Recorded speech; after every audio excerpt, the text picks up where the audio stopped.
DNS signifie Domain Name System. Et c'est ce qu'on utilise quand on tape sur Google. Par exemple, on cherche frwikipedia.org pour pouvoir nous rediriger dans le site de Wikipédia sans connaître leur adresse IP. Le DNS va associer le nom qu'on lui donne à une adresse IP d'un site en spécifique. Pour pouvoir bien maîtriser ce thème, on doit connaître la hiérarchie d'analyse des serveurs DNS. En premier, le DNS va analyser le domaine racine. Alors, ce point qu'il y a par exemple appelé wikipedia.org. Il va commencer à chercher dans tous les domaines qui contiennent cela, dans leur nom. Puis, dans le domaine de premier niveau, où on va chercher pourrait-on dire, des préfixes qui existent dans les noms de domaines. Alors, il va chercher tous les domaines avec ce préfixe, par exemple dans ce cas avec org. Puis, domaine de second niveau, qui est le nom du domaine tant qu'il est. Dans ce cas, par exemple, Wikipédia.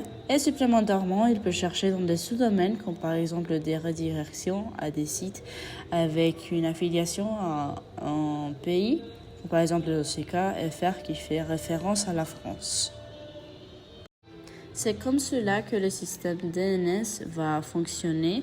Un utilisateur, en utilisant un ordinateur client, va demander à Google de chercher le site frwikipedia.org et un serveur de DNS récursif va aller vers le serveur DNS racine pour qu'il cherche ce point, tous les sites qui possèdent ce point ici après Wikipédia. Puis, ce serveur va le renvoyer vers le serveur DNS qui contient tous les sites qui ont le suffixe org. Puis, celui-ci va le renvoyer pour après chercher tous les serveurs qui contiennent wikipedia.org. Et après, éventuellement, on pourrait chercher le serveur DNS qui va chercher les sites vers Wikipedia.org en utilisant le préfixe FR qui fait référence à la France.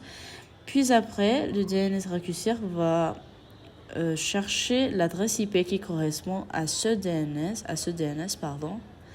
puis va renvoyer l'utilisateur au serveur avec cette adresse IP qui est le serveur du site web frwikipedia.org.